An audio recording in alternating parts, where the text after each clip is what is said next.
Haji Kamoga ono wasuna Beni ne Nambwayo. Tukole ensobi. Simanyi babenjogera binakunyiza nange nonteeka ku kipapula kyo nonsaba akawumbi nga bwe bawaabidde Ssuuna Beni tibagenda muwaabira naye ne yakuwadde amagezi ago. Yakuwadde amagezi ge tuyita agakyasinze y'amafu. Bangambye oli looya. Balooya bakozesa nnyo ekigambo here in here after shyalu. Kale ensobi gye wakoze nga gwe looya bakiyita mu lulimi olulooya here in here after shall live to regret upon his entire life. Ne bakiyita. Haji Kamoga, don't provoke the entire massacre. Ojjukira olutalo lwa Samona ne Walukagga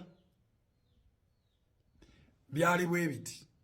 Naye singa onoonya Walukagga n'omubuuza how is the going, Walukagga ajja kukugamba is fine, ayagala kuba MP, abadde meya, abadde ki. Naye singa onoonya counterpart we n'omubuuza olowooza ayinza kukugamba ki? Haji, bino ebintu byali byetaaga tuula. Amateeka ebiseera ebisinga gwonoona bwonoonyi tegatera kutereeza. Kuba nawo gakugamba mugezengako nnyo okukkaanyiza ebweru nga temunnajja mu maaso ga mulamuzi kuba obwenkanya buyinza obutaba ku sayidi yo. Haji, luno olutalo lugenda kubeera the entire media fraternity against Kamoga. Teka waga. Gy'okoma okwagala okulaga ennyo nti gwe mutuufu gy'okoma okwonoona. Kugambye simanyi oba nange onaanyiiga n'onteeka ku mpapula zo. Naye ngenda kugamba bino ebigambo. Don't try to prove so much that you are right.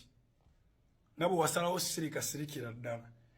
Wali okola ekintu kimu, wali oyita Nambwayo ne Ssuuna Beni n'obatuuza, n'obatuulamu wakati, n'obakozesa statements mu mawulire ezikujja mu mbeera mu mboozi. Mu ngeri yonna, wali osobola obbalimba, wali osobola obbafera, Nambwayo bagamba akuyita kojja. Wali osobola okujjamu Nambwayo. Mu ngeri yonna Ssuuna amuwaayo $3 oba biki byonna. Ne bagamba oli ngeri gy'ali kojjaawe, kyaleka kyabanguyidde yayogedde ne muwala we. All would have worked. Naye bino ebyabalooyo okulimba mugendagenda mu kkooti mu bimale. You may win the battle. Wano mu lutabaalo oyinza obuwangula wano mu kulwanagana. But you will lose the war 100%. The consequences and the times to come, you will live to regret the day gye watwala Ssuuna Beni mu kkooti. Ebyo kambikubuulire kuba abakulyako obusente tebasobola kukubuulira. Mikwano gyo gwe babeezaawo biki bakulimba tebasobola kukubuulira. Media is the most powerful entity on the planet. Money is the most sensitive issue on the planet. Food is the most commanding issue on earth. Amawulire y'ensonga ekyasinze amaanyi. Sente ensonga ekyasinze okwegenderezebwa. Emmere y'ensonga ekyasinze okuwa command. Buli omu n'awulira. Ensonga zino 3 zonna zibagatta. Nenga zonna zikuba Ssuuna Beni ye mufiirwa. Tolwananga n'omuntu ali mu media. Nga gwe toli wa media. Ng'olina ne business. Ng'ali mu media already yafiiriddwa. Ng'otawulwe mulimu. Ateekayo ekifaananyi nti agezaako nnonola. Kuba akafaananyi ne bamala bakwata Ssuuna Beni ne bamuyingiza mu kkomera. Olaba ebinyaanya mu kkooti. Olaba ebinyaanya mu kkooti. Ekyawalukagga kyali 20%. Luno olutalo lwe mugenda kulaba ku Kyawalukagga emirundi 10. Orade muli musanga abantu gwe baasala edda. Tibuli asirise yagusala. Alina kyasirikidde. Naye mugenda kiraba mu guno omusango. Kuba guno omusango okugamba nti Ssuuna Beni yakwogerako bubi. Mumala woza guli. In the same case, mumala woza byapa biri byajja bitya.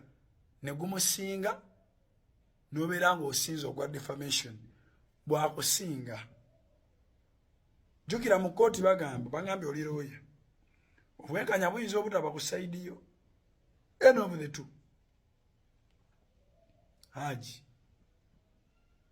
don't attempt to provoke the spirits of massacre. Bambita Godfather, Egwe Phone Service Center, ku spare and repair.